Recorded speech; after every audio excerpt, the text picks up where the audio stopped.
Kalau kita sholawat, itu langsung sampai. Dilaporkan, inna salatakum ma'rudatun alaiya. Karena sholawat kamu di hari Jumat langsung disampaikan kepadaku. Sahabat tanya, wahai baginda, bukankah engkau sudah hancur? Jawaban Nabi, inna Allah azza wa jal, jangankan diriku yang hakiki, ruhku, tubuhku, harrama alal ard, Allah haramkan terhadap bumi, antakula ajsadal anbiya, diharamkan untuk dirusak, apalagi rohnya Nabi SAW. Nabi sekarang di alam mana, Pak? Ibu? Di alam mana Nabi Sallallahu Alaihi Wasallam? Di alam ruh. Coba perjalanan dari alam jasad ini ke alam ruh, panjang itu. Khusus hari Jumat itu disampaikan. Maka ada makhluk malaikat yang dicipta setiap orang salawat, disebut malaikat sayyarah. Setiap antum salawat itu langsung Allah cipta malaikat untuk nyampaikan salawat itu ke Nabi Muhammad SAW. Malaikat itu tercipta dari cahayanya Nabi. Kalau kita salawat kita bisa lama nyampainya, Pak, karena kecepatan nurnya malaikat beda dengan kecepatan ruh. Maka kalau bersolawat, bawakan, sertakan kesadaran ruhnya, karena ruh tidak berjarak dengan Nabi Muhammad SAW. Tapi kalau yang bersolawat jasad ini, dia perlu angka 400, 444 kali, 313 kali, bla bla bla, segala macam. Kalau solawat dengan angka, itu solawat jasad. Solawat kolbu masih perlu angka, tapi solawat ruh dia unlimited di setiap saat. Kapanpun dia baca, Nabi langsung jawab. Oleh karena itu bagi ahli ruh, kullu yaum yaumul jum'ah. Bagi ahli rohani, setiap hari sama dengan hari Jumat, walaupun harinya beda. Kenapa? Karena dia kalau baca salam, dia langsung merasakan balasan Nabi Muhammad Sallallahu Alaihi Wasallam. Kecepatan ruh itu jauh melebihi kecepatan cahaya, karena cahaya itu masih di alam kudus, kan ruh itu alam sir, hanya Allah yang tahu rahasianya, hanya Allah yang tahu dekatnya, hanya Allah yang tahu bagaimana cara menyampaikannya. Dan Jumat ini rahasianya tadi ada kalimat, pada hari itulah Nabi Adam ditiupkan, ya. Tapi juga ada yang mengartikan nafkah itu sangkakala ditiup. Sangkakala ditiup, pemaknaan nafkah, ya. Ya Allah alam bisawab, ya. Bisa jadi makna kedua-duanya, sangkakala ditiup dan juga kemudian hari berbangkit. Nah, sangkakala ditiup hari Jumat, bayangin coba. Ini hari apa tadi? Jumat. Itu malaikat peniup namanya apa? Israfil. Oke, masih ingat Israfil? Itu dia ujung trompet itu sudah di mulutnya. Sayyidina Israfil, malaikat Israfil alaihissalam tidak diberitahu kapan, dia cuma dikasih tahu hari Jumat.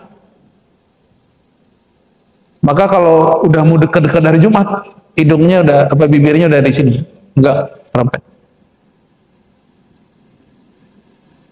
Dan ada yang dia baca, ada bacaannya sehingga trompetnya bunyi. Sehingga dengan trompetnya bunyi, alam semesta kemudian hancur karena gelombang dari suaranya, gelegar dari suaranya. Dan disebutkan di beberapa tafsir Ibnu Abbas bahwa itu 3 kali tiupan hari Jumat itu. 3 kali tiupan. Ya wallahu a'lam bishawab. Nah, dan itu hari Jumat. Jadi ada apa dengan hari Jumat? Boleh kita sebut itu hari raya alam semesta. Hari raya apa? Dicipta Sayyidina Adam sebagai khalifah di alam semesta. Ya. Juga kemudian dimatikan di hari itu, ditiup trompet hari itu. Kalau pakai pemanaan tadi nafkah, penghembusan, ya. Wallahu a'lam, ya. Dan sholawat di hari itu juga disampaikan kepada Sayyidina Muhammad Sallallahu Alaihi Wasallam. Dan saya kalau boleh tahaddus bin ni'mah, sering mengalami perjumpaan misali dengan Rasulullah Dan perjumpaan Nur dengan Rasulullah itu di hari Jumat. Tepatnya sebelum khotib naik. Bisa jadi jam 10, bisa jadi jam 11. Gimana caranya? Ya duduklah jam segitu, sapa-sapa lah Rasulullah. Tunggu-tunggulah ya. Saya hidup nih sibuk, seminggu ada sibuk cari dunia, kapan duduk bersama Rasulullah SAW. Sesibuk apapun di kantor ya, sesaat mungkin jam 11, tinggalkan dulu kantor. Ya, mandinya dari rumah ya. Pakai baju yang bagus. Kalau antum pakai motor kan pasti celananya, mohon maaf ya, kena debu ya. Walaupun itu suci secara fikih, tapi itu pasti ada kotorannya. Kotorannya tidak disebut najis. Tapi kalau hari Jumat syarat saya, bawalah 2 celana. Bagi laki-laki ya. Dan kalau mau Jumatan ganti celananya. Atau bawa sarung. Celana yang dipakai untuk itu dicopot, kita ganti. Spesial kan hari itu. Itu makna khudhu zinatakum inda kulli masjid. Kenapa? Sholawat kita lagi kita mau hantarkan kepada Rasulullah SAW untuk menjumpa orang spesial, pakailah baju spesial. Jangan pakai baju yang dipakai dari hari Jumat kemarin, dari hari Senin kemarin. Ya, ada yang begitu. Ya? Baju kantornya gak ganti-ganti 5 hari. Itu kayaknya hidupnya sendiri itu. Ya? Jomblo berarti. Allahumma sholli ala Muhammad. Oke, baru kita kembali. Jadi itu rahasia hari Jumat. Mungkin ada hadis-hadis lain, tapi barangkali itu yang ini. Katanya Kiai mau jalan. Coba. Ya. Kita masuk lagi ke halaman 95. Faminha, di antara keutamaan sholat Jumat. Nah, kita masuk ke sholat Jumat ya. Ini khusus buat laki-laki tentu ya. Takfiruha lidzunub. Sholat Jumat itu menghapus dosa. Man tawadda, kata Nabi SAW, siapa yang berwudu fa ahsanal wudu. Dulu kan tidak ada toilet dan tempat wudu di masjid. Ini konsep baru ada di zaman modern, zaman bahkan antar klasik dan modern. Dulu orang kalau mau ke masjid dia wudu di masjid, dan wudu di rumah. Ke masjid itu hanya untuk tempat ibadah. Lalu atal Jum'ah, pergi Jumatan, fastama'a wa ansata, didengarkan khatib, dia diam, ghufira lahu ma bainahu wa bainal jum'atil ukhra. Diampuni dosanya dari Jumat ini ke Jumat depan. Jadi nggak usah nunggu Ramadan, diampuni dosa dari ya, man shoma ramadhana imanan wa ihtisaban ghufira lahu ma taqaddama min dhanbi. Itu kan puasa di bulan Ramadan. Siapa yang puasa malam siang qiyam malamnya diampuni dosa yang lalu. Kalau kita nungguin Ramadan terus kapan lagi diampuni? Banyak orang suul khotimah nonton. Ternyata ada hari Jumat.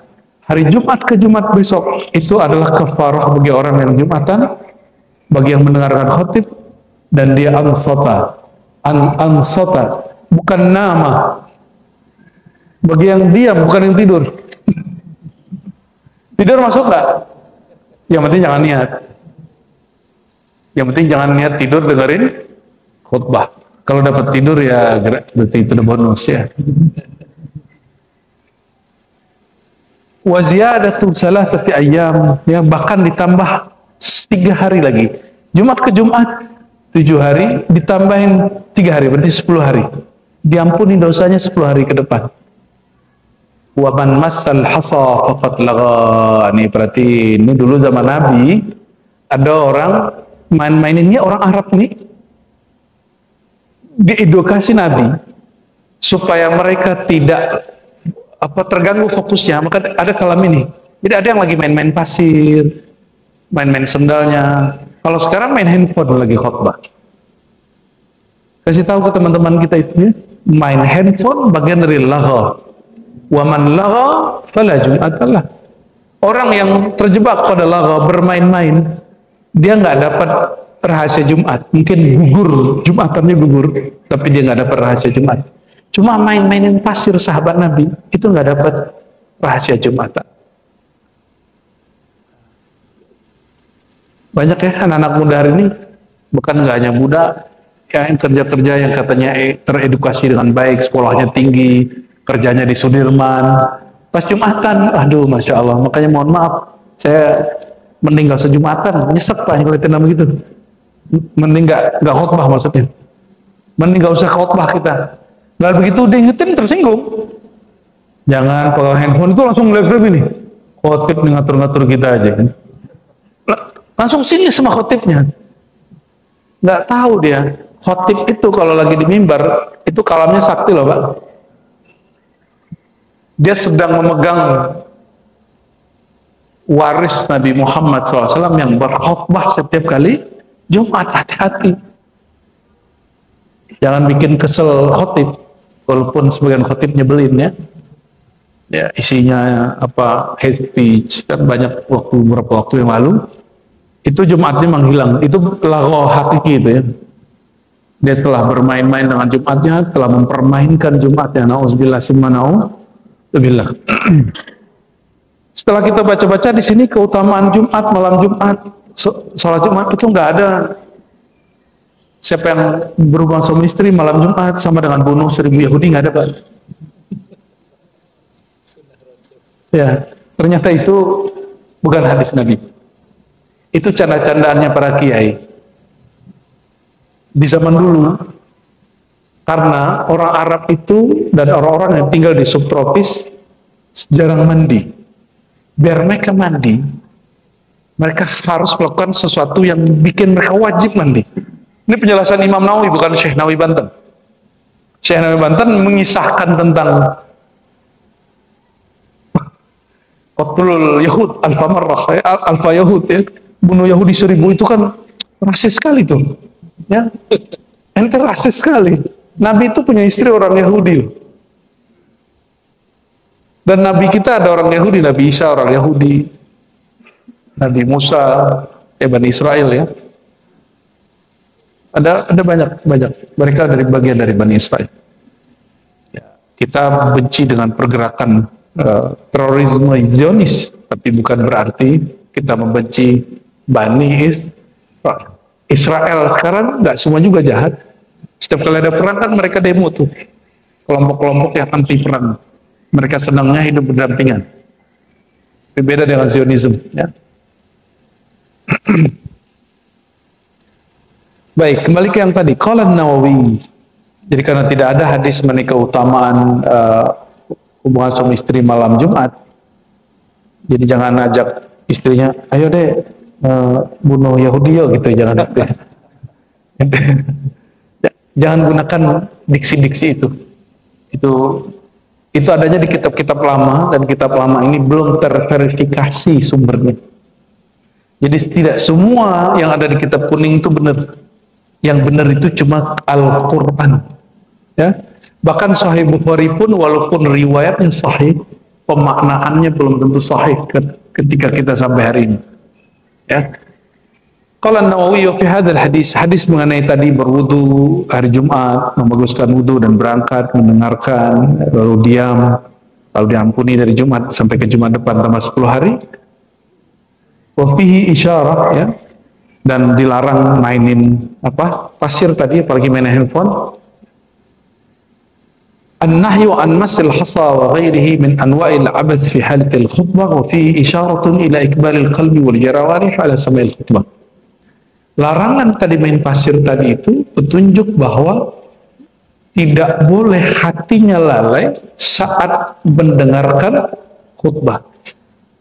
Berdasarkan itu, fokus menekan khatib itu bagian dari ajaran Nabi Muhammad sallallahu alaihi wasallam. Saya tetap kalau dengerin khutbah itu saya berusaha untuk melawan tidur, Bapak Ibu. Walaupun sesekali kalau badannya lelah kalah juga, kita dengerin. Walaupun saya udah tahu ini khotib kalau bahas ini ujungnya pasti itu, karena kita udah dengerin khutbah dari kita kecil misalnya. Dia ngulang kaset aja Pak. Oh tema ini, apal kita sampai ujung apa kalimatnya, sampai titik komanya kita apal. Tapi lakukan seakan-akan awal mendengar. Itu adabnya. Ya salah kamu, tidak khutbah kan gitu. Kalau nggak senang dengan khotib begitu, ya usulkan khotib yang lebih baik. Kalau di kampung-kampung kan nggak seperti di kota-kota, Bapak Ibu. untuk ngasih honor khotib itu sulit sekali. Dan saya masih menyaksikan di masjid kampung saya dulu, setiap kali mau masuk Jumatan itu pengurus gelisah. Kok nggak ada tokoh, kok ada ustadz yang datang? Karena emang nggak ada jadwalnya dan nggak ada honornya. Masjid juga begitu. Akhirnya yang maju bapak saya, gitu, Pak Lurah. Kalau nggak Pak Lurah yang maju, ada cikgu-cikgu tuh ya, guru. Dua-duanya bukan orang agama, bukan orang yang belajar pesantren, tapi tuntutan masa itu. Ini tokoh masyarakat, nih satu tokoh pendidikan. Tapi belakangan saya bilang ke ayah saya, Pak, nggak usah khotbah, takut terjebak masuk ke fatwa. Fatwa itu aman neraka, sampai sampingan gitu. Berhenti beliau khotbah waktu saya masih S1. Tapi teman-temannya keasikan, mungkin nggak tahu keasikan berkhotbahnya, apa keasikan amplopnya, apa keasikan tampilnya, saya nggak tahu. Kita husnuzon aja. Mungkin dia masih berpikir ada kelangkaan ustadz, padahal sekarang ustadz udah banyak. Akhirnya apa yang terjadi? Di beberapa kejadian terjadi konflik antara mereka dengan ulama yang sebenarnya. Ulama yang sebenarnya masih muda. Nah, bawa-bawa umur, kamu nih baru kemarin sore Islamnya, saya sudah Islam dari tahun sekian gitu. Udah nggak punya dalil. Nah, itu bukti. Kalau nggak alim, bawa-bawa umur. Ini contoh nih, ada salah satu bab tradisi bulan Ramadan. Apa nih kata salah satu ustadz yang tadi? Kamu belum lahir, di sini sholatnya begitu. Itu dalil nggak? Saya bawa kitab, Pak. Kamu belum lahir, Nabi Muhammad sudah begitu sholatnya. 14 sahabat sebelum kamu lahir. Gergetan juga kita orang begitu ya. Dikira anak muda nggak bisa jawab ya. Tapi urat-urat begitu sudah hilang. Itu urat-urat S1 itu.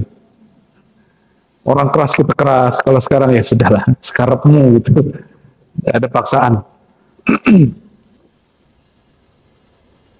Sama saya, lingkungan saya kan pakai hisab, Pak.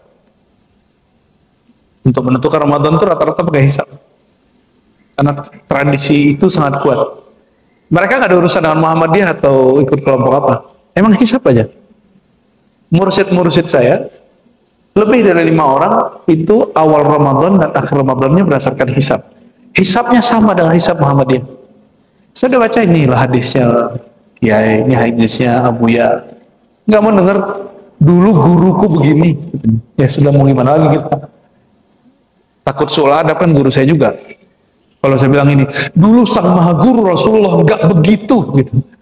Mengajarkan puasalah dengan melihat bulan, bukan dengan menghisap. Wah, bisa-bisa putus sanad saya nanti sama beliau. Ntar beliau buat pengumuman, sejak hari ini Ar-Razi terputus sanadnya dari kuat, repot kita. Nah, kita paksa lagi Pak, sekarang biarin aja. Baik, kita lanjut. Lanjut halaman berikutnya, 96 ya. Tapi sebelum 96 itu di atasnya ada hadis 96, masih di atasnya. Man ghassala yaumal jum'ah, siapa yang, kata Nabi SAW, hadis ini hadis sahih, siapa yang mandi pada hari Jumat. Jangan bayangkan nih orang Arab tadi mandi tiap hari. Orang Arab sulit mandi, apalagi musim dingin. Pernah ada yang umroh musim dingin nggak? Itu mandinya rajin nggak? Saya pastikan mandinya sulit. Sulit sekali mandi. Begitu juga waktu saya rihlah ke negara subtropis yang lain, pernah 10 hari saya nggak mandi, Kiai. Karena nggak bawa istri. 10 hari nggak mandi, serius. Dingin. Jadi siangnya itu 10 derajat. Mau mandi gimana? Ya kita nggak berkeinginan. Kita mau naik MRT, itu jalan dulu 15 menit. Dan jalannya harus cepat, kalau nggak kedinginan. Kalau di Indonesia kan 200 meter naik motor. Gimana antum udah gendut-gendut semua ya? Umur 40 sudah gula, 45 udah pasang ring. Ya. 50 terbang.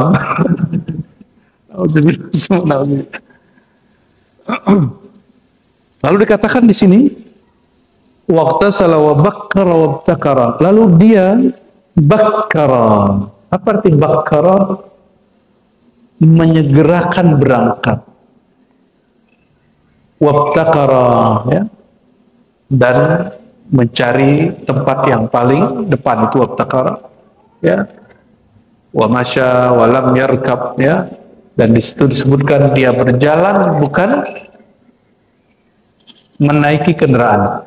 Maka satu-satunya khalifah Bani Umayyah yang dia punya kendaraan ratusan tapi Jumatan jalan kaki dan tidak mau dikawal protokolnya, itu namanya Umar bin Abdul Aziz, ya. Dia ngamalin hadis ini. Sama dengan Sayyidina Ali, tidak mau dikawal kalau sholat subuh. Makanya dia dibunuh di saat sholat. Kalau sholat siapa yang ngawal, Pak? Pengawalnya juga sholat, kan? Maka ada SOP pengawal sebenarnya. Pengawal itu dia nggak boleh matanya merem kalau lagi sholat. Bahkan kalau perlu dia berada di depan. Dia nggak perlu sholat. Tunggu selesai dulu yang dia kawal sholat, baru dia sholat. Kalau pengawal di musim-musim darurat, ya, itu yang terjadi di Mesir. Ya, Mesir itu militer di mana-mana, bukan polisi di mana-mana. Jadi kita kalau mau ziarah kemana-mana itu ada shelter-shelter mereka, dikawal di mana-mana. Nah, di zaman Nabi Shallallahu Alaihi Wasallam, seorang yang ingin dapat keberkahan ini termasuk Nabi jalan kaki dan tidak dikawal. Ya, jadi walaupun kiai ini banyak santri hari Jumat, jangan mau ada yang khidmat, ya, sama-sama jalan aja kita. Walaupun nanti mereka khidmat juga, itu urusan mereka. Tapi dari kitanya tidak mau ada yang khidmat. Jadi hamba Allah sejati aja. Walam yarkab, nggak usah berkendara kalau tempatnya dekat. Kalau kiai mau khutbah udah beda kelurahan, kayak hadis ini kan repot, kiai. Ya, repot, ya.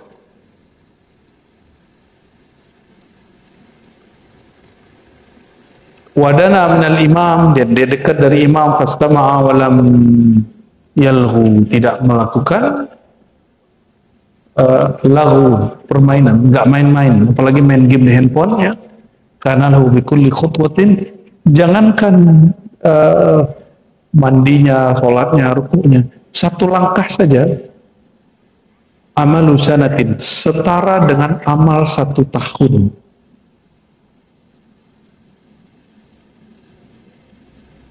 Gimana tuh beramal 1 tahun? Kalau orang beramal 1 tahun, setiap hari dia puasa, setiap malam dia tahajud, setiap hari dia sedekah, setiap hari dia bantu orang, setiap hari dia melakukan kebaikan, nggak pernah maksiat, setahun. Kira-kira gimana? Itu ada di hadis Nabi bahwa orang yang langkahnya lebih awal saat itu, nggak pakai motor, nggak pakai mobil, 1 langkah setara 1 tahun, ya. Nah, coba praktekin hari Jumat depannya, insya Allah, kecuali yang khotib yang jadwal khutbahnya jauh, terutama kiai. Kalau saya sudah nggak terima jadwal Jumatan kecuali dadakan. Jangan. Ya, sudah cukup ini. Kita Jumatan dekat-dekat rumah aja. Ya. Ingin menikmati jadi jamaah juga.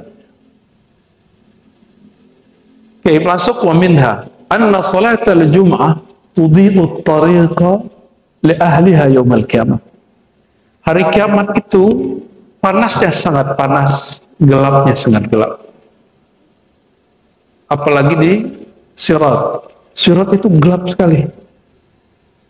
Maka orang-orang yang sholat Jumat dan dia jalan kaki dengan cara yang tadi, mandi dan segala macamnya, tudhi at-tariq li ahliha yaumil jum'ah, maka Allah yaumil qiyamah, ya, Allah akan beri cahaya jalan dia nanti kemanapun dia jalan di hari kiamat, ya.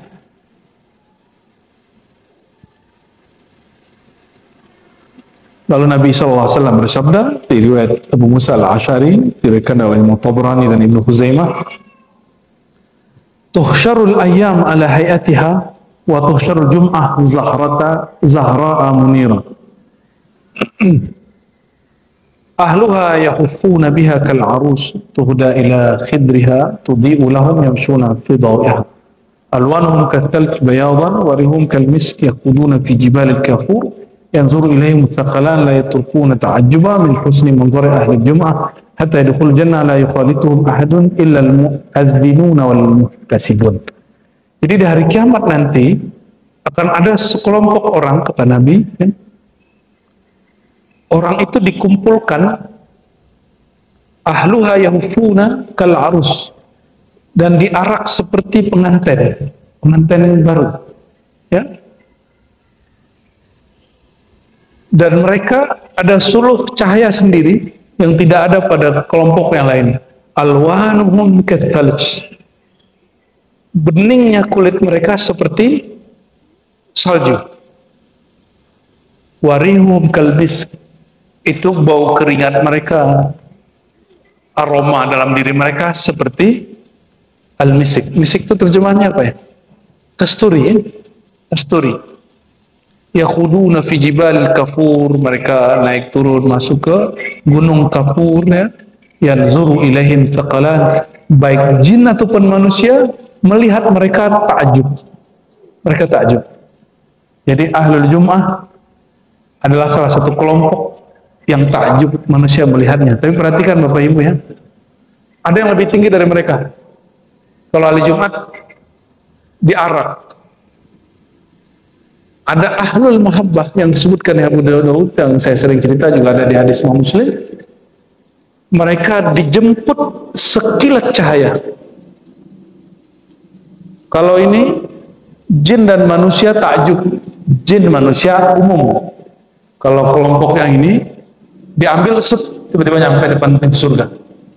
Ada lagi yang ngambil, begitu terus. Dia ngambil Nur Muhammad Sallallahu Alaihi Wasallam, Sayyidina Muhammad sendiri. Namun siapa mereka? Ini perbedaannya. Ini ahli Jum'ah, yang itu ahlul mahabbah. Ahli Jum'ah mereka yang solehnya hari Jumat aja. Kalau ahlul mahabbah yang mereka kesolehannya tidak menang hari. Mereka sholawat itu nggak nunggu hari Jumat. Mereka sholawat itu setiap hari. Mereka rindu kepada Allah itu setiap hari. Rindu kepada Rasulullah itu setiap hari. Rindu itu cinta bukan? Rindu cinta bukan? Orang yang cinta ini, cinta kepada Allah, rindu kepada Rasulullah, nanti dijemput langsung oleh Rasulullah SAW. Jadi sholawat kita itu cukuplah jadikan sebagai latihan cinta dan merindui Nabi Muhammad SAW. Nggak usah lagi dialamatkan untuk niatnya duniawi, ya, untuk mau beli mobil, beli rumah, udahlah. Itu thariqah masa lalu lah, ya. Orang-orang dulu emang begitu caranya narik orang awam untuk mau sholawat. Setelah antum tahu rahasia sholawat, masih berani sholat begitu, ya. Lewat mobil sholawatin aja, kan masih begitu, ya.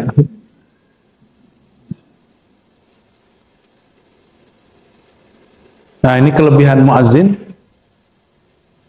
Tidak ada yang menyertai mereka kecuali para muazzin.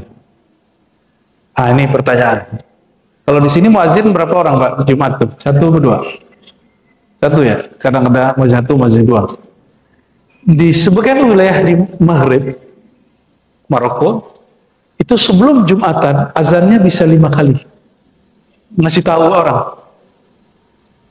Kalau di sini kan azan pertama zawal, jadi mataharinya menyingsing sedikit baru azan pertama, gitu ya. Terus sholat sunat azan kedua. Tapi kalau di tempat saya itu syafi'i sekali.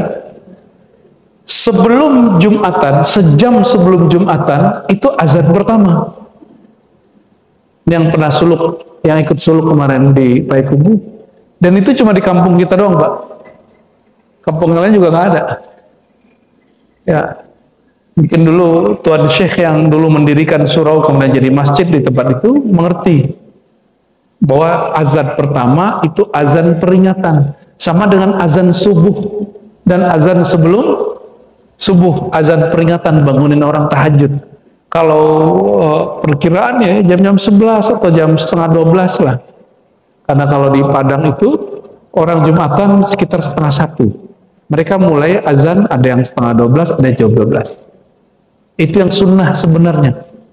Jadi kami yang lupa, lagi main-main tuh, lagi ngobrol, ngopi-ngopi, udah azan nih, azan pertama. Sekedar kita berkemas, dan itu bermanfaat sekali. Kalau di sini, mohon maaf, ini saya nggak tahu masjid sini, semoga nggak begitu ya. Saya tidak suka Quran disetel terlalu lama. Karena Quran itu kalau diperdengarkan, kita wajib dengerin. Jadi kalau memperdengarkan Al-Quran, nyetel Quran, jangan lama-lama. Mungkin 3 menit atau 5 menit sebelum azan aja. Sebaiknya tidak ya. Ini kan banyak masjid setengah jam bahkan 1 jam sebelum subuh. Ya. Dan repotnya tetangganya Wahabi. Ya, membid'ahkan itu kan repot, Pak. Tapi saya kasih tahu, ini belum ada Wahabi di kalangan ulama ahlu sunnah. Kita juga ada yang membid'ahkannya. Bukan ada yang membid'ahkannya kecuali Ibn Arabi al-Ma'afiri, ya, bukan Ibn Arabi yang sufi. Dia mengatakan boleh pengganti azan pertama untuk mengingatkan orang supaya bangun, ya.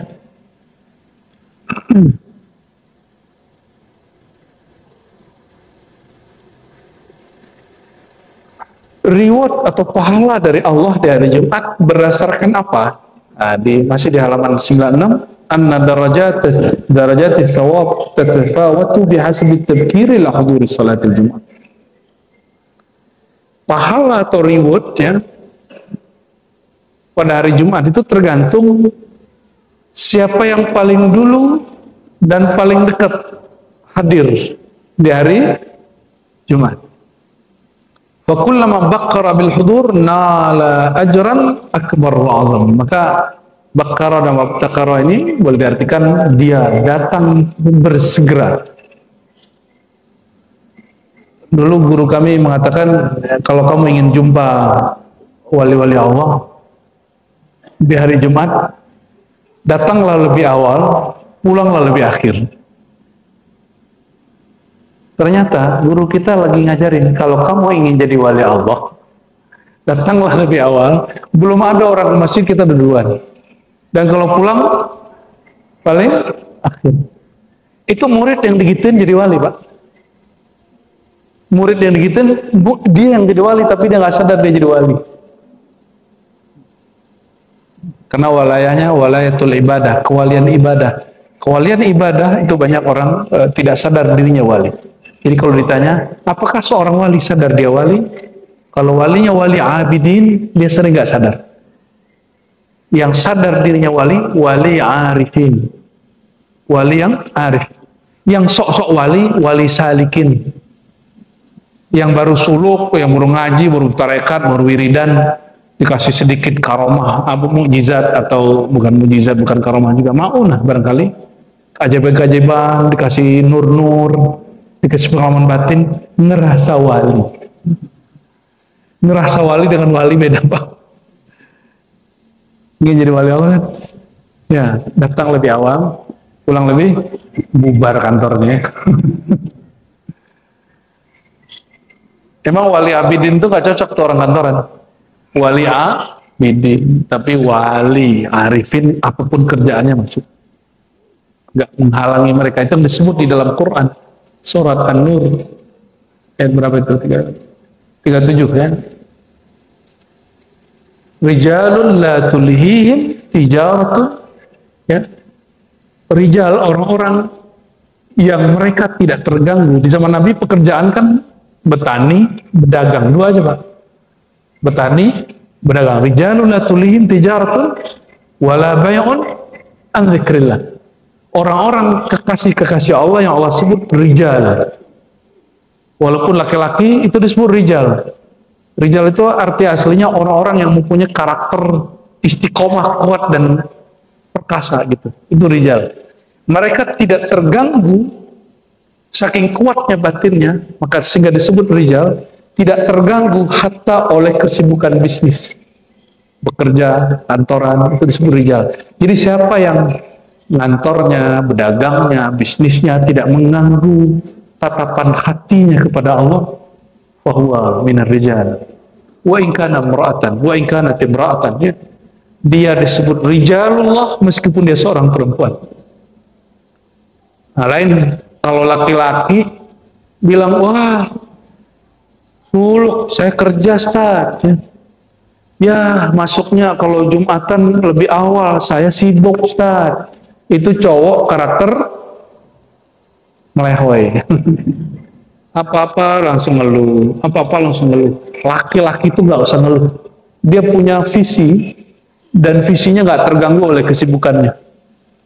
Visi kita cari ridha Allah, maka mau dagang, bisnis, mau kerja itu main-main. Ya, itu niatkan main. Kalau main-main, jangan serius-serius amat kalau kemudian gagalnya. Santai aja.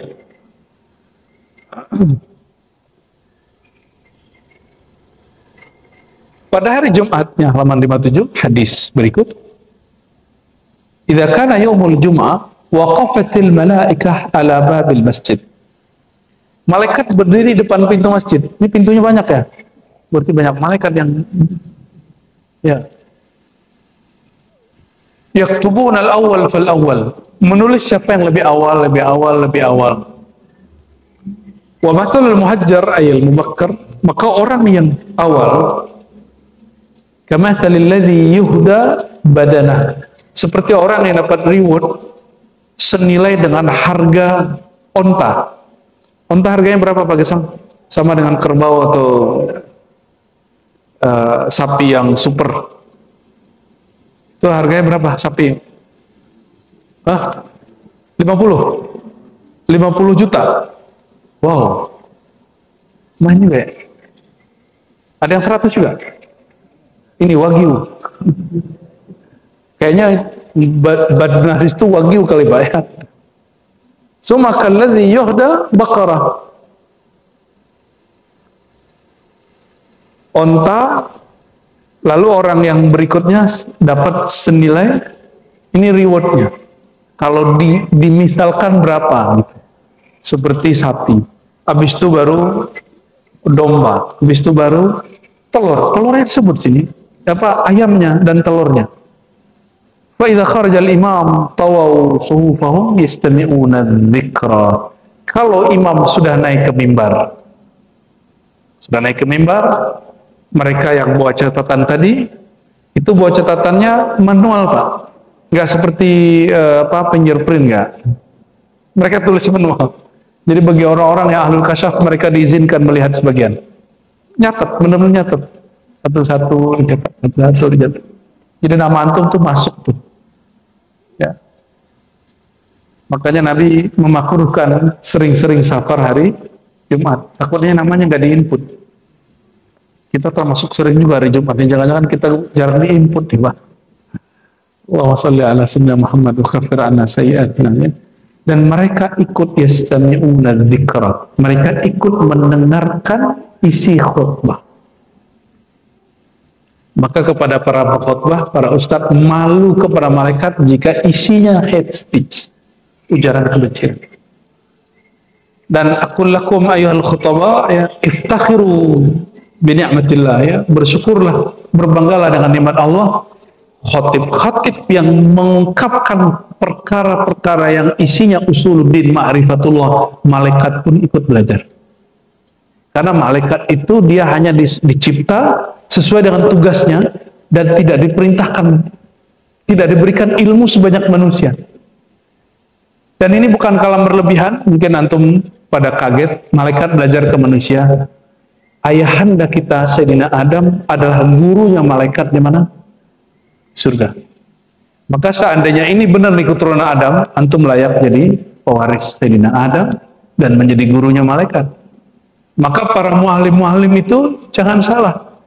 Yang jaga mereka bukan hanya orang-orang sekitarnya, tapi tentara Allah bernama malaikat. Dijaga oleh Allah SWT, diberkahi oleh Allah SWT. Apa kata mereka? Allahumma sholli alaihi wa marhamhu. Selama antum ngaji begini, itu malaikat ngomong apa? Ya Allah, rahmati dia. Rahmati dia. Disebutin namanya satu. Nggak kedengeran kan? Nggak kedengeran ya? Alhamdulillah, kalau kedengeran pasti saya curiga nih. Harus diperiksakan ke dokter ya, dan psikolog. Jangan-jangan antum halu ya. Salah satu nikmat dari Allah kepada kita, kita tidak diizinkan mengakses alam gaib. Nah, gaib ini ada dua. Nih, tolong ingat ya. Ada al-ghaib al-mutlaq, kegaiban mutlak. Itu Allah. Tidak dapat diakses, disentuh. Maka jika ada orang jumpa dengan Allah, itu perjumpaannya perjumpaan tajalliyat. Ya, karena yang berjumpa hanyalah Sayyidina Muhammad, Ruh Ahmad. Dan dengan cara apa? Wallahu a'lam bishawab. Ya, bagaimana? Oleh karena itu,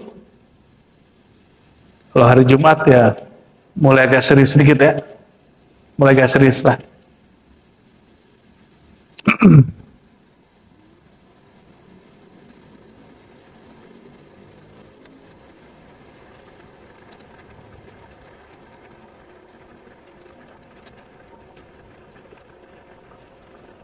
Lalu beliau mengatakan, lembaran-lembaran yang ditulis padanya nama-nama orang yang segera ke masjid, ya, berarti malaikat itu nyatet ya, ini orang terakhir nyampe ke masjid, ini orang awal, itu dicatat ya.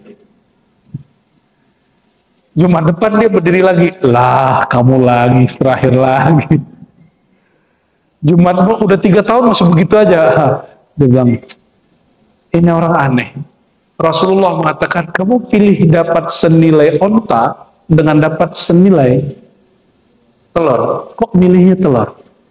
Kok lebih percaya sama iklan, sama marketing, sama HC, sama apa? Kalau berangkat segera ke kantor dapat reward, ya kan? Yang nggak datang dipotong.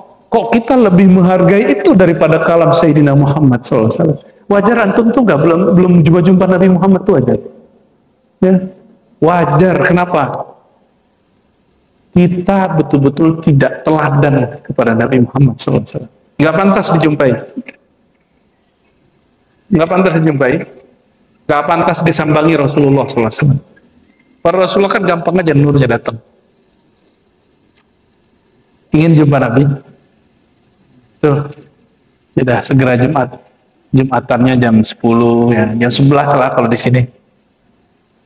Ambil pojokan kanan atau kiri, soft pertama, jangan ambil di sini. Ini bagian khotib, Pak. Ambil pojok kanan. Nggak ada di pojok kanan, ambil pojok kiri. Dua-duanya berkah. Ya, lalu mulai ngapain? Sholat. Tahiyatul masjid. Sholat tobat dulu di situ. Sholat tahiyatul masjid, sholat tobat, lalu baru kemudian mulai zikir. Zikirnya pakai aja zikir yang diribat, pakai wirid asas 100-100, zikir-zikir, kemudian ujungnya sholawat. Pakai tasbih, walaupun tidak menghitung, tapi tangan itu bergerak memegang tasbih. Al-qayyid lahu, dia akan mengikat supaya kita candu berzikir. Alhamdulillah saya sampai hari ini, itu kalau megang tasbih, Pak, sekali duduk bisa ribuan. Tapi kalau nggak megang, 100 aja udah capek yang ngitung begini. Mau di kendaraan, mau di rumah, mau di masjid, itu sama. Barulah kita paham apa yang dikalamkan oleh Imam Imam Junaid al-Baghdadi. Muridnya nanya, wahai Tuan Syekh, engkau ini kan sudah wali, kok masih pakai tasbih? Padahal itu tetap pemula. Ini nggak bicara bid'ah, sunnah bid'ah, ini yang melakukan ulama salafus soleh, bukan orang yang mengaku salaf. Langsung ulama salafus. Apa jawaban Imam salafus soleh ini? Aku juga bertanya seperti kamu kepada guruku Sarri Sakti. Kata Sarri Sakti, aku juga bertanya kepada guruku Ma'ruf Qarqi. Kata Ma'ruf Qarqi, aku juga bertanya kepada guruku Daud Ta'i. Guruku Habib Ujaimi. Habib Ujaimi bertanya kepada Hasan al-Basri, murid sahabat Nabi Sayyidina Ali Abu Hurairah Anas bin Malik. Apa kata beliau? Inni uhibbu. Ini Imam salafus salih, tabi'i kabir, la syakka fi jalalati, bal huwa min afdalit tabi'in. Tabi'in yang paling utama salah satunya beliau di Basrah, mutlak. Aku suka an azkurallah, aku zikir menyertakan qalbuku, lisanku, dan anggota tubuhku. Maka beliau pakai tasbih. Yang berkalam orang NU, orang Muhammadiyah, orang tarekat Naqsyabandi, Qadiri, Idrisiyah, atau murid sahabat Nabi. Siapa yang berkalam? Murid sahabat Nabi. Cukup. Masih debat lagi masalah tasbih. Masih antum kemudian jadi pikiran ada ustadz yang Allah, ini kalamnya betul-betul jahil murakkab yang mengatakan yang pakai tasbih mesti bayar hak cipta kepada orang Saulin. Ya salam. Ente otaknya harus benerin dulu ya. Bergetar juga kita begitu. Dia nggak baca hadis, nggak baca riwayat. Hadis yang berhenti pada tabi'i disebut hadis maqtu', hadis juga disebut athar. Katanya ikut salafus soleh. Jadi salaf kalian itu siapa? Kita nanya, salaf kalian itu siapa? Ya. Ini salafku, mana salafmu? Dan sanad ini sahih. Sanad ini sahih. Dan saya Al-Faqir alhamdulillah meriwayatkan tasbih ya dari guru kami ya Syekh Syarani, ada murid Syekh Yasin yang lain. Beliau dari Syekh Yasin Al-Fadani. Syekh Yasin mengatakan aku lihat Syekh Umar Hamdan. Syekh Umar Hamdan juga mengatakan aku lihat guruku terus sambung kepada Al-Imam Junaid Al-Baghdadi dengan silsilah yang tadi. Maka saya pun pakai tasbih, saya pakai sanad, Pak. Ini kopiah juga ada sanadnya, cuma berhenti di mursyid kita Abu Ya Ayas Sultani. Jadi saya melihat guru saya pakai kopiah dan dipakaikan. Beliau dari gurunya dari Syekh Ayas Sultani, jadi berhenti di situ. Sebelumnya ulama kita pakai serban semua. Maka kita kalau fi ayyamil i'tikaf was-suluk wal khalwa, di hari-hari riyadhah, suluk, i'tikaf, khalwa, kita pakai serban. Ya, tiap 5 waktu. Mengamalkan hadis pakai imam serban. Serban yang di kepala bukan yang di sini. Ini rida namanya. Dan sebenarnya dianjurkan setiap Jumat kita menggunakan serban. Sebenarnya. Dan pakai ini. Sayyidina Ali pernah sekali mengatakan waktu baginda Rasulullah SAW wafat, ya, Rasulullah wafat. Beliau khawatir Quran siapa yang ngumpulin, maka beliau bernazar. Dulu nazar itu bukan untuk menantang takdir Allah, tapi untuk patokan semangat kerja. Apa kata beliau? Aku tanggalkan ridaku. Nah, ini kata beliau. Dan tidak memakainya kecuali hari Jumat sampai aku berhasil mengumpulkan lembaran-lembaran atau salinan-salinan Al-Quran. Jadi makanya cuma hari Jumat. Jadi ini sunnah Nabi, diriwayatkan Sayyidina Ali dari Nabi. Dan orang Arab dulu kalau nggak pakai ini, terutama mu'allim, itu disebut qawarimul mura'ah, menjatuhkan marwah. Dia nggak bermartabat di pandang orang. Maka Sayyidina Ali mengatakan, aku campakkan simbol martabatku sampai aku sanggup mengumpulkan Al-Quran. Didatangin Abu Bakar, ya Ali, kamu jangan sampai menjatuhkan martabatku. Itu wilayahku. Aku sekarang khalifahnya, biar aku yang kumpulkan. Maka Sayyidina Abu Bakar kumpulkan timnya, dikumpulkanlah Al-Quran di satu gudang. Rumah Sayyidatuna Hafsah, anak daripada Sayyidina Umar. Ini sunnah begini Pak. Jadi kalau Jumatan jangan taruh di tempat sujud. Ini taruhnya di mana? Di sini. Atau kalau agak dingin karena AC kayak tadi saya. Gitu ya. Agak dingin tutup. Boleh tutup mulut, boleh begini. Jadi kita pakai ini sekaligus aksesoris, sekaligus mengikuti sunnah ulama salaf. Itu salaf kami, salafku, salafku mana? Jadi kalau next minggu depan, ya, mau dapat sanad ini nggak? Nah, bawa masing-masing, nanti kita pakai dan kita kasih sanadnya. Insya Allah. Kapan? Minggu depan, bulan depan. Insya Allah. Dan ini rukhsah, berarti saya nyaman di sini, karena kami biasanya hanya memberikan ijazah khirqah, namanya khirqah, di Ribat atau di surau. Di awal suluk atau di akhir suluk? Ini kita anggap saja suluk di luar Ramadan, suluk ngaji, ya. Insya Allah nanti bawa rida mau warna putih, warna apa, tapi nanti antum tergantung senilai apa. Ini tuh berharga loh, jadi jangan beli yang murah-murah, jangan beli yang 15.000, ya, beli yang oke lah. Oke, dan jangan nunggu juga barang hasil silaturahim. Allahumma sholli ala sayyidina Muhammad wa ala sayyidina Muhammad. Barangkali itu ya, sudah setengah 10, nggak usah tanya jawab dulu ya. Saya sudah mulai baterainya udah mulai melemah ini, dan nggak bisa salaman juga, bilkuluk aja ya. Kalau salaman lagi kesedot lagi sama antum, kayak baterai aja. Allahumma sholli ala sayyidina Muhammad. Kita berdoa semoga Allah Taala meridai majelis ini, meridai pengurusnya, meridai siapa yang khidmat di sini, meridai siapa yang hadir. Ila rahim Nabi sallallahu alaihi wasallam. Al-Fatihah.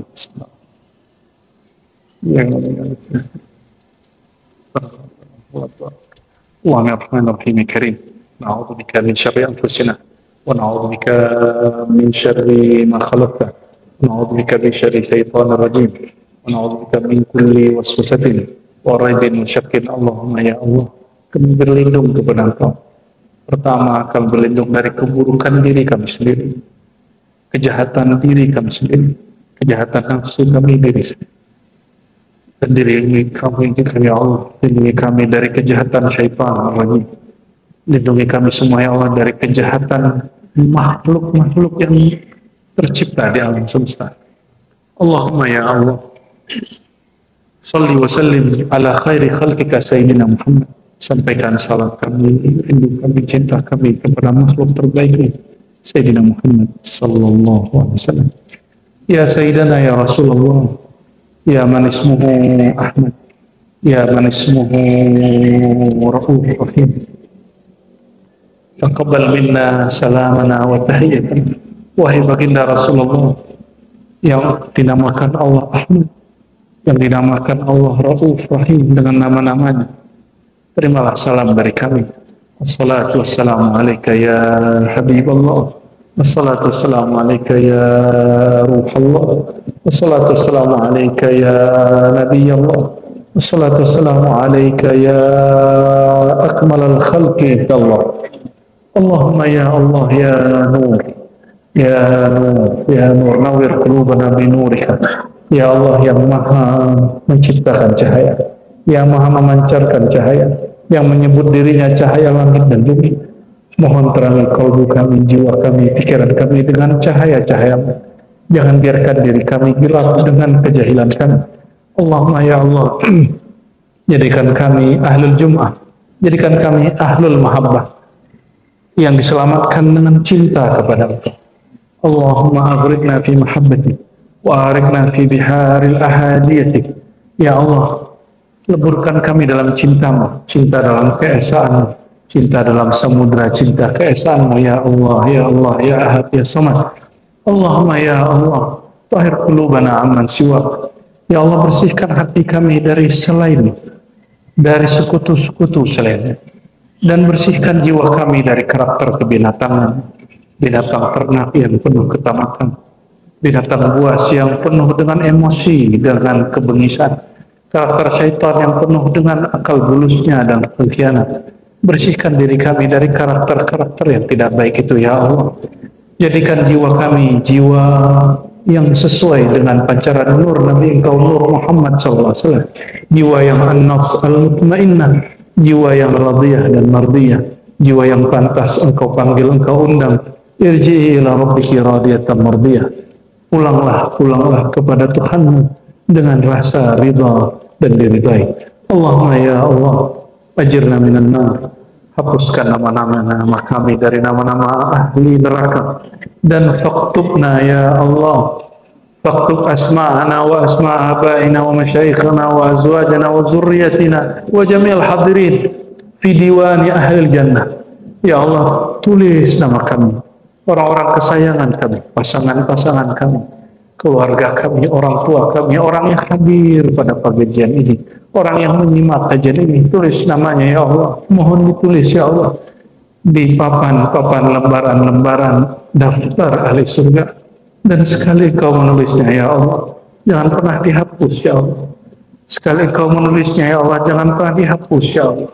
Bihaqi syafaati Sayyidina Muhammad SAW, fajirna minan nar, dengan tawassul kepada kemuliaan Nabi Muhammad SAW di sisimu ya Allah, bebaskan kami dari neraka, masukkan kami surgamu. Izinkan kami memandang kekasihmu Sayyidina Muhammad SAW, dan izinkan kami memandang dalam pandangannya kepada Engkau. Amin ya rabbal alamin. Amin ya rabbal alamin. Subhana rabbika rabbil izzati amma yasifun. Assalamualaikum warahmatullahi rabbil alamin. Al-Fatihah. Amin. Rabbana atina fid dunya hasanah wa fil akhirati hasanah wa qina adzaban nar. Wassallallahu ala sayyidil wujud sallallahu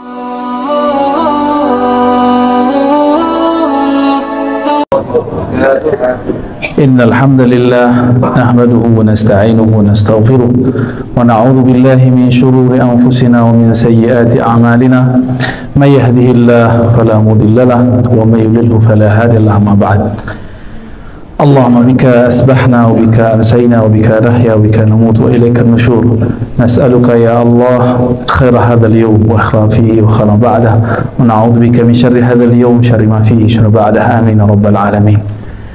Yang sama-sama kita hormati pemimpin kita, wakil bupati, bukan wali kota ya, kabupaten. Kata beliau karena Ustadz ganteng, kiranya Pak Wakilnya lebih ganteng. Alhamdulillah. Sebab dulu orang terdata itu banyak campuran Arabnya dan Indianya. Asal begini kan, aduh tuh ya. Mungkin Bangla, macam-macam lah. Alhamdulillah. Dan itu unik-unik. Ada Cinonya juga. Jadi tak boleh benci ke Cina, tak boleh benci ke India, tak boleh benci ke Arab.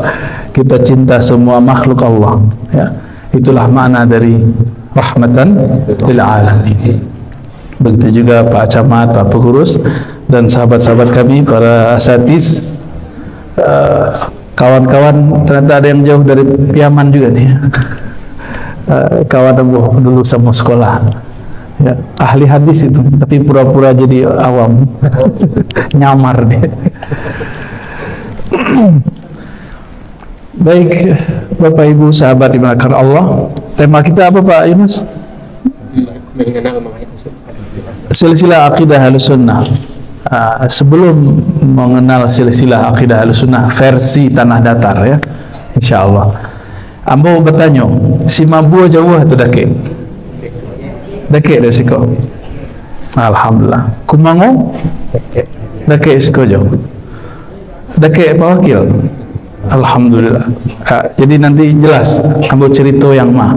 Nanti ada namanya Syekh Maksum, tapi sejarahnya perlu ditelusuri ulang ya.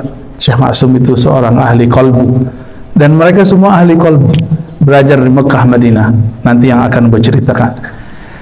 Yang paling tua itu Syekh Ismail Al-Khalidi As-Simaburi, begitu di kitab. Simaburi berarti orang matu. Simabur.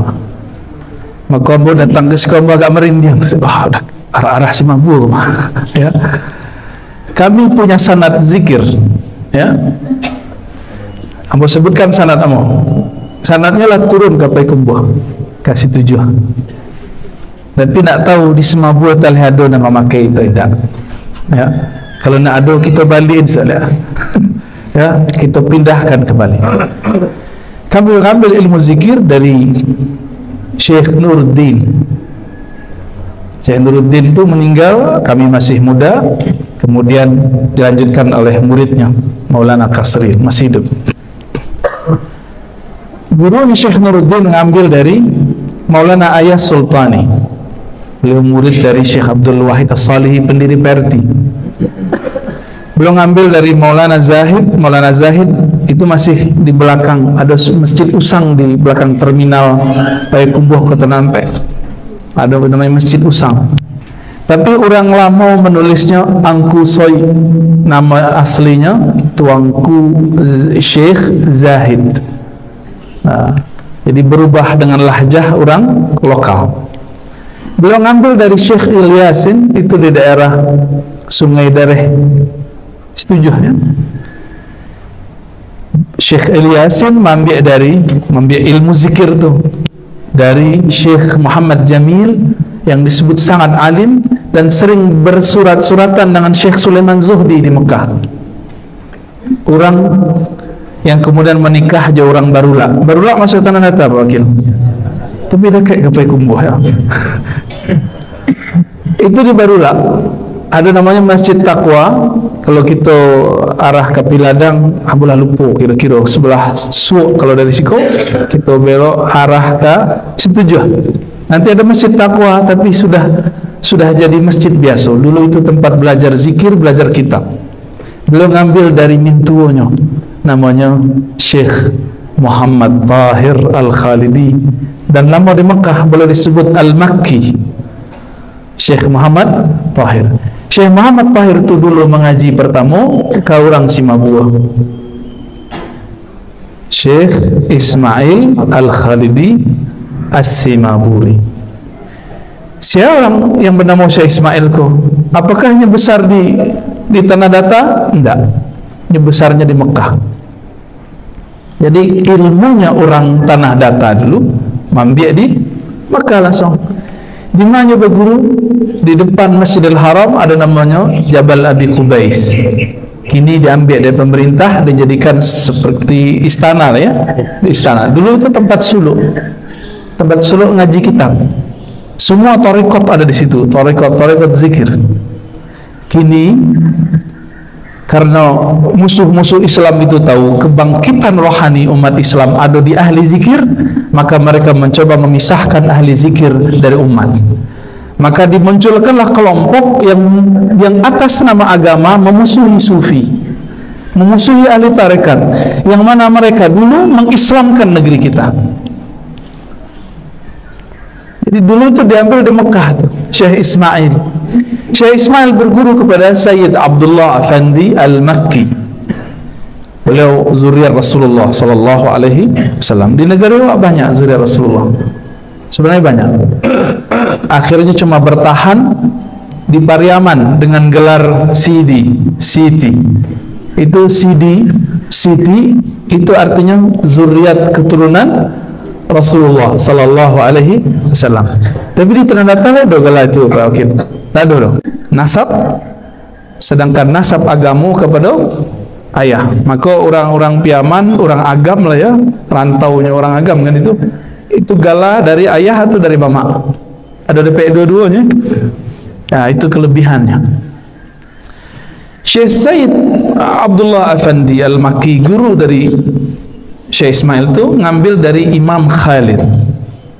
Nah, Imam Khalid itu ahli akidah ahlu sunnah, berpolemik banyak dengan kelompok Syiah Mu'tazilah, kalau sekarang liberal lah ya. Jadi sufi berlawanan dengan Syiah, tapi musuh Islam tahu. Supaya sufi ini dijauhkan dari umat, tuduh dia jadi Syiah. Benar Bu ya?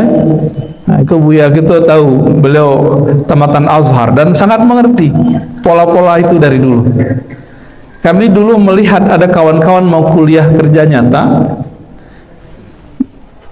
ngambil bantuan buku dari satu lembaga, dapatlah selebaran berdus-dus, isinya apa? Agama Syiah. Pas kita lihat isinya adalah penyerangan terhadap ulama-ulama ahli zikir, tapi judulnya agama Syiah. Jadi penulis tidak mengerti apa beda ahli zikir dengan Syiah. Nah, itu sanad yang pertama. Gagah tak sanad orang Tanah Data? Silsilah ilmu orang Tanah Data gagah tak tu? Berkelas Pak. Dan perlu tahu, Syekh Ismail itu jadi guru di Bengkalis, orang Siak. Raja Ali Haji itu berguru ke beliau, gurunya para raja Pak. Dan beliau perdebatannya internasional, berdebat dengan banyak ulama, berdebat bahkan sesama ahli zikir. Syekh Ahmad Khatib Sambas beliau debat, Syekh Abdul Azim Madura debat, Itu biasa perdebatan, dan tulisnya pakai bahasa Arab, tidak pakai bahasa Minang. Alhamdulillah, nanti kalau jalan-jalan ke UIN Membonjol Padang, ada kawan namanya Dr. Sofyan. Itu menulis S2, S3, kami bahasa Samo ya, S2 Samo, S3 Samo. Menulis tentang Maulana Syekh Ismail Simabua. Dahsyat. Risalahnya semua ditulis dalam bahasa Arab. Bahkan beliau menyalin dan menulis syair-syair silsilah keilmuan zikir kepada Nabi digubah dalam bahasa Arab. Kalau bapak ibu datang ke Payakumbuh, ada surau namanya Surau Sudua.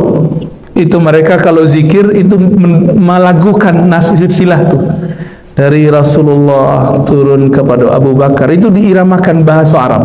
Beliau hafal. Tapi kalau dicubur lebih kuabih lo ketua kan. Ilmu beliau itu berkembang kini di wilayah Kabupaten Limbok Kota, Payakumbuh. Jadi nasab zikirnya kini lah pindah dari orang Tanah Datar ke Payakumbuh. Maka Payakumbuh itu boleh disebut negeri 1000 suluk. Sebagaimana Kampar di Riau itu negeri 1000 suluk. Tapi gurunya 1000 suluk di mana? Di Simabua. Itulah hebatnya orang Simabua dulu. Kini itu yang pertama. Yang kedua tadi Kumango. Pasti tahu nama Syekh itu. Siapa nama Syekh itu? Syekh Abdurrahman Al-Khalidi, Kumango. Kami sedih ya, dulu pernah kecil sekali, tidak terawat Pak. Tidak terawat, bahkan hewan ternak itu bisa masuk-masuk ke situ. Tak tahu orang kalau yang berkubur di situ waliullah, syekh hebat, kiai dahsyat. Lebrani wak kubur orang gaya awak. Ada binatang ternak situ. Le sopan tu. Model itu orang kita kepada wali, kepada syekh. Dia tak tahu siapa syekh itu. Syekh Abdurrahman Al-Khalidi itu berguru langsung ke Madinah. Kalau tadi Mekah, poros Mekah namanya. Jadi Syekh Ismail itu imam poros Mekah orang Simabua. Sedangkan orang Kumau, Syekh Abdurrahman poros Madinah. Beliau berguru kepada Syekh Muhammad Amin Ridwan yang mengajarkan kitab Dalail Khairat, kitab salawat. Ledo kitab salawat orang Siko. Orang-orang kalau meninggal horor ya? Pakai salawat, kitab salawat. Orang kalau meninggal pakai salawat nak? Dulu itu amalan buya di surau, bukan untuk orang kematian. Itu makanan pagi sore, sekumpulan salawat Nabi. Ini kalau kita cari itu buku salawat terkena doa mati, sehingga orang takut, anak-anak takut mencari buku salawat. Iya Ustaz, begitu tak? Ambo dulu trauma. Jadi kalau melihat kitab salawat kami takut orang gaya kami mati. Berarti ada penyimpangan, ada kejahilan yang berkembang. Syekh Abdurrahman Kumango itu mengambil langsung dari periwayat kitab itu, namanya Syekh Muhammad Amin Ridwan Al-Madani. Beliau mempunyai lebih dari 40 thariqat sufi, ahli hadis, ahli tafsir, mustajab doanya. Nyambung ke situ. Dia ada kawan demo dari Piaman. Kita sebut cek sanad orang Piaman ni tak? Jadi Syekh Yasin Al-Fadani itu Al-Maki, poros Mekah, tapi belakangan wafat tahun 1990. Umurnya panjang. Orang Piaman. Jadi guru orang Arab, guru orang Suria, guru orang Turki, guru orang Yaman. Dan paling lucu apa?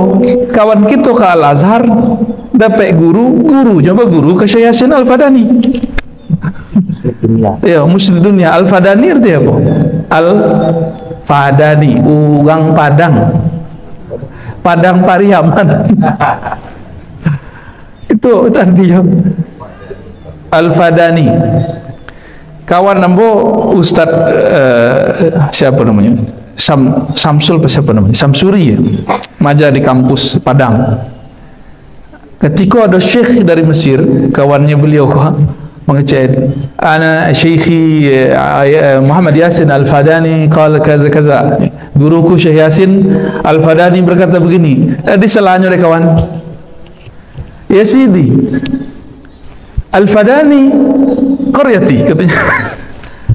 Itu orang Padang tu, orang kampung dan tu. La usaddiq anta kazib. Dan tak percaya lah ang tu malah do orang Padang salim tu, tak percaya lah. Dan beliau ngambil ilmu dari Syekh Abdul Muhsin bin Muhammad Amin Ridwan. Abdul Muhsin ambil dari gurunya Syekh Abdul Rahman tadi,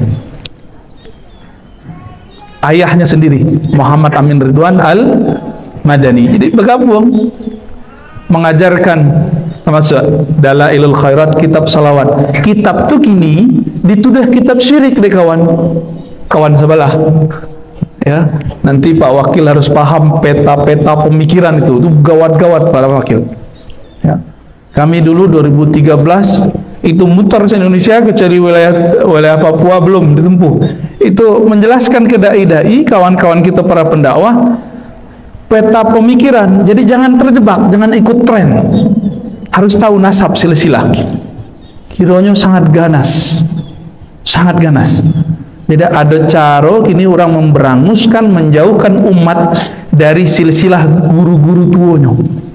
Maka diseranglah sufi, dituduh sufi Syiah, dituduh sufi itu penyembah kubur, dituduh kitab-kitab yang dibacanya kitab-kitab syirik.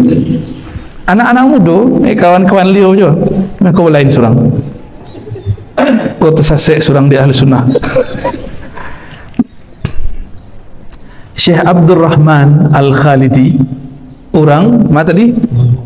Kumango punya murid paling hebat di mana? Kabupaten 50 kota. Tuh, pindah ke situ sedanya Pak. Apa ceritanya kok? Namanya Syekh Maulana Syekh Abdul Qadim, orang Balubuh. Tahu Pak? Ya. Taram nanti Syekh Ibrahim di awal, lebih awal itu zuriat Rasulullah. Jadi kita punya kakek-kakek zuriat Rasulullah dulu di Taram tuh, Syekh Ibrahim namanya. Kalau ikut Syekh Abdul Qadim, Syekh Abdul Qadim. Syekh Abdul Qadim ko sudah mengaji kepada gurunya Syekh Muhammad Saleh. Syekh Muhammad Saleh itu orang Padang Kandih, termasuk Kabupaten 5 kota. Akhirnya beliau ngajilah kepada Syekh Abdul Rahman, baru pulang dari Madinah, ambil kaji.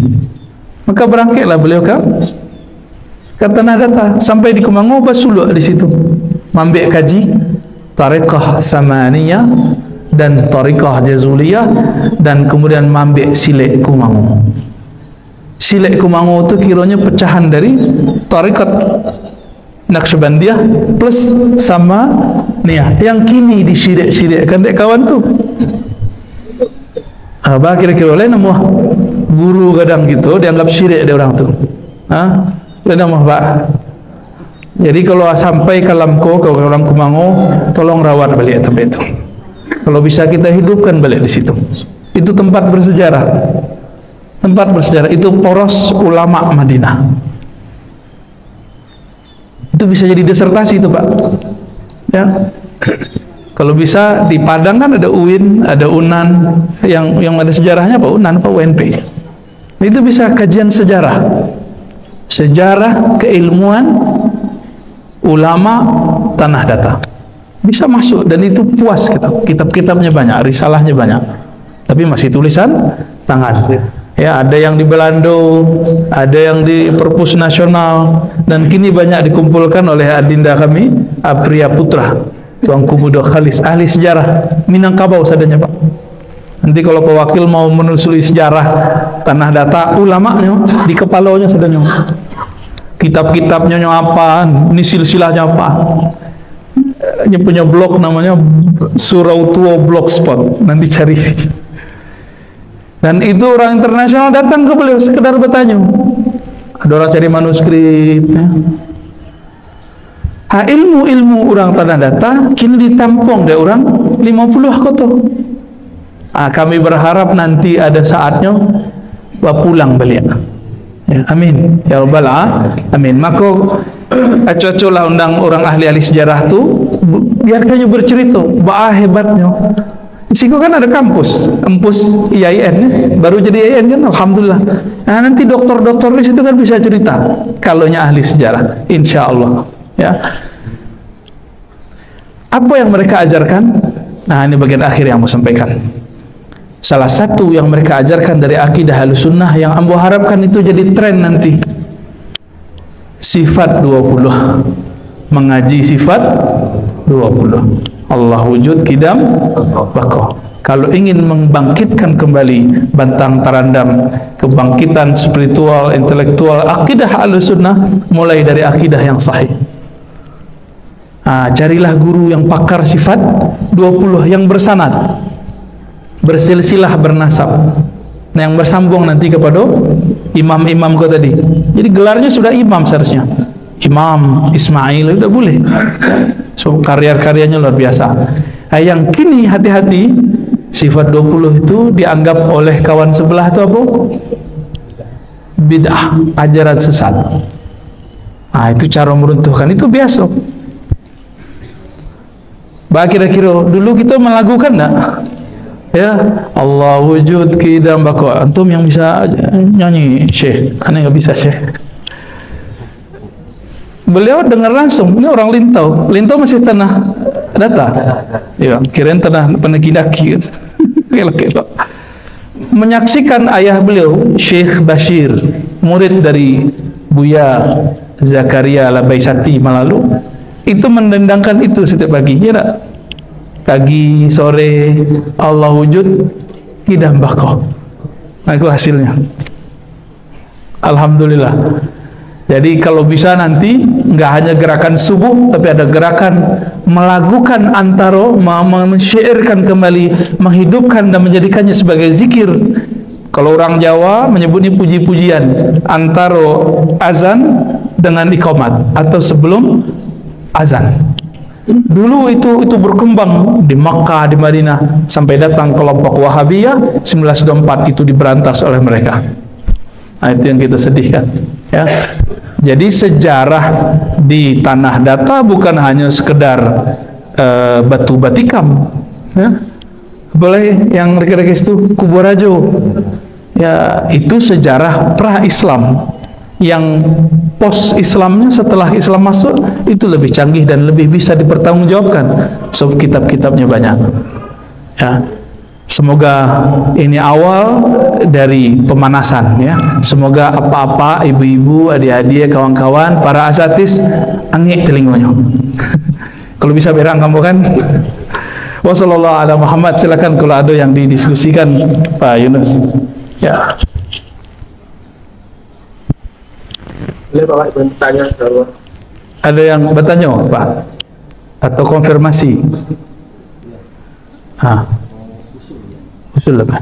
kalau di Jawa ini sering ada kegiatan ziarah religi, wisata religi, meningkatkan potensi ekonomi masyarakat. Oke. Dan saya rasa di Sumbar ini berpotensi juga kalau yang dari makam-makam itu, cerita ulama, manuskrip itu jaga dan iya. potensi wisata. Betul. Ini orang Jakarta ini Pak, orang Cipete. Tagadai di Pekanbaru. Istri antum orang Tanah Datar? Lintau. Tagadai je Lintau. Orang Betawi. Jadi kami di Tanah Sebarang itu ada tradisi namanya ziarah. Itu berbus-bus kalau sudah ziarah. Siapa yang diziarahi? Di situ wali-wali, syekh-syekh, habib-habib. Barangkali kalau ini diekspos nanti, mungkin Pak Wakil bisa memikirkan acara nanti. Itu bisa diungkap kisah tadi, dan kemudian orang-orang akan berziarah. Setiap sebelum puasa, betulnya Syekh Abdurrahman Kumango itu dikunjung. Dulu murid-muridnya bahkan sampai ke Malaysia, ya, sampai ke Aceh, sampai ke Bengkulu, sampai ke Palembang, ya, bahkan ada yang sampai Kalimantan. Tapi kini tidak tahu lah, ya. Jadi kayaknya itu bisa dipromosikan, promosi wisata rohani. Ya, insya Allah kami pernah berziarah ke Uzbek, menelusuri silsilahnya Syekh Ismail. Jadi Syekh Ismail itu ilmu zikirnya berputar dari Mekah lalu ke Damaskus, Baghdad, ke India. Ada wajah-wajah India kita lihat nih. Terus kembali ke daerah Uzbek, dari Uzbek baru kembali ke Baghdad dan Mekah, Madinah. Ada sekitar 9 yang kami ziarahi di Uzbek 2 tahun lalu. Alhamdulillah.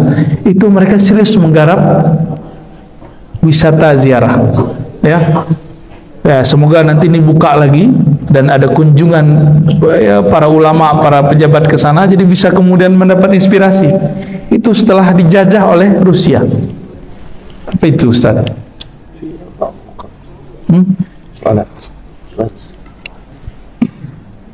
Apa hukumnya tidak bermazhab? Wah, pertanyaannya jauh ini.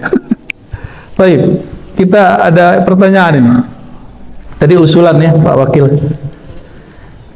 Apa hukumnya tidak bermazhab? Kita tanya dulu, apa arti mazhab? Mazhab artinya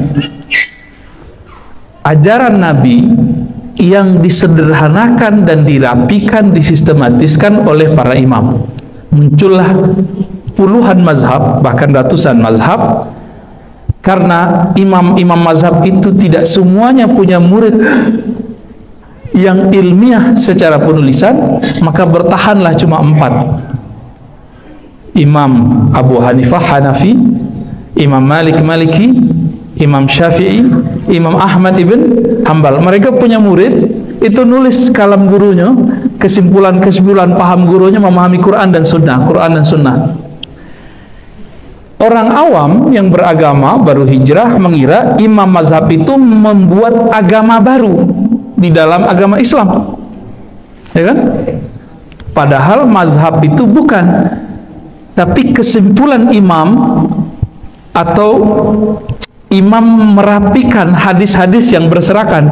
Dulu hadis-hadis kan belum dibukukan di masa imam-imam itu, kecuali cuma beberapa. Imam yang nulis buku hadis, Imam Abu Hanifah, disumpulkan dari buku beliau, jadilah mazhab Abu Hanifah. Wafat 150 Hijriah. Kini sampai balik 42. Ya, Imam Malik nulis kitab Al-Muwatta. Imam Syafi'i kitab disimpulkan oleh beliau, jadilah mazhab. Imam kita tadi baca apa? Kunut. Itu mazhabnya apa? Syafi'i. Orang awam berpikir yang baru belajar agama besoknya akan adu-adu. Gak boleh ikut imam mazhab, ikut langsung Rasulullah. Nah gitu. Kini itu cara orang membrainwash kawan-kawan yang baru belajar keagamaan. Hasilnya kawan-kawan yang sedang jos, sedang semangat ngaji, menentang imam mazhab atau bermazhab. Akhirnya muncullah kini gesekan. Mungkin di Tanah Datar belum kelihatan, Pak. Kalau di Kabupaten 50 Kota, di Payakumbuh, oh itu gesekannya dahsyat. Itu dari zaman udah mulai. Wah, antum buka rahasia nih, Ustaz. Kalau sudah mulai, harap para umara kita, para ulama kita mulai bekerja sama dan sampai kita kecolongan. Ya. Sejarah Padri itu kan Tanah Datar, Agam 50 Kota. Tapi Padri itu ada macam-macam. Ada Padri yang moderat, ada Padri yang ekstrim. Hati-hati, Pak. Padri yang ekstrim, orang adu ayam, itu sampai adu ayam itu dibakar. Itu dakwahnya ekstrim. Kalau Padri awal yang ada di Cangkiang dulu, Syekh Jalaluddin, itu beliau pelan-pelan. Muridnya pulang, Tigo Haji pulang dari Mekah, melihat pergerakan Wahabi, terinspirasi. Guru kita tuang kunan tuh lambi apa istilahnya? Lelet. Lapayah dakwah begitu. Enggak, kapan umat berubah? Akhirnya mereka nggak sabar, main bakar-bakar. Dan itu tertulis dalam sejarah. Jadi jangan dikira sejarah Padri itu aman. Sejarah Padri itu dua jenis, Pak. Kita bisa buktikan di manuskripnya, di sejarah-sejarah lamanya. Ya. Ada yang nggak berkaitan dengan bakar membakar itu justru dibakar. Imam Banjol, tuanku Imam Banjol Pasaman. Jadi Pasaman, beliau Syekh Mudo. Ya. Nah nanti kita cerita jaringan-jaringan yang lain itu. Itu jaringan tuh banyak di kepala aku keluar sadonya abih lo katua. Tapi kalau bercerita tentang jaringan itu yang lebih mengerti Adinda Tuanku Mudo Khalis Apriya Putra yang berceritakan. Silakan undang beliau ya, cerita tentang Syekh Abdurrahman Kumango, Syekh Ismail. Nanti dia datangkan Pak manuskrip karya ulama itu. Jadi tokoh-tokoh Bapak Ibu itu dulu, dua imam tadi itu punya karya. Le sampai ke orang Semabua, le sampai ke orang Kumango, le sampai ke wilayah kita sih kok. Apa nama tempat kita Pak Wakil? Malana. Kan dah sampai dong. Nah itu disimpan kini Adinda Apriya Putra, manuskripnya, tulisan tangan. Kalau bisa diundang resmi, ya, beliau ngajar di IAIN Bukit Tinggi. Ya. Baik, Ustaz apa hukumnya? Apa ini? Cinta. Imam baca tulisannya tulisan heliografi ini. Imam baca apa tuh? Oke, imam baca kunut terus, makmum tidak. Apa hukumnya? Ini pertanyaan fikih, ini seharusnya antum yang jawab nih Tat. Imam kunut, makmum tidak. Niatnya apa? Keluar dari jamaah atau sekedar tidak angkat tangan? Itu beda Pak. Kalau si makmum berniat keluar dari kepemimpinan imam, maka sholatnya dihitung sendiri, tidak dapat pahala jamaah. Mufaraqah namanya. Sebab hadisnya sahih, innama ju'ilal imamu liyutamma bih. Imam itu dijadikan imam supaya diikuti, maka wajib mengikuti imam. Imam sujud tilawah, ikut nggak? Padahal hadis sujud tilawah itu ya ada yang sahih, ada yang tidak sahih. Imam kunut, kita ikut kunut. Imam nggak kunut, kita biasa kunut, tinggalkan kunut, ikuti imam.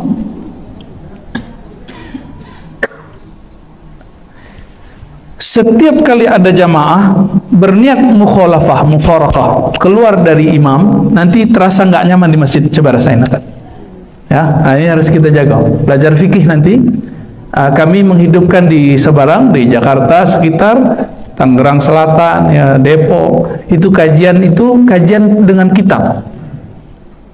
Kebetulan kampung kita udah kayak dengan kampus, pasti banyak doktor-doktor yang jago baca kitab. Tapi masalahnya kadang ada doktor yang pintar baca kitab tapi tidak bisa berceramah. Banyak yang begitu. Nah itu problemnya. Mulai baca kitab ngantuk orang sadanya. Bismillahirrahmanirrahim. Itu banyak tuh. Buktinya banyak. Kami punya dosen di Jakarta, profesor khutbah. Baru innal hamdalillah. Itu namanya tuh. Bapak itu khutbah. Kapan selesainya? Aqimis shalah. Innallaha ya'murukum bil adli wal ihsan. Itu baru jago tuh. Ya, bapak tuh yang ngacok lalu. Ya. Lain kalau ahli zikir, kalau meram apa matanya dipejam, kalbunya terbuka. Ya, itu ahli zikir. Baik, itu tentang mazhab. Jadi niatnya apa? Kalau sekedar tidak angkat tangan silakan, tapi tidak boleh berniat keluar dari imam. Kelas?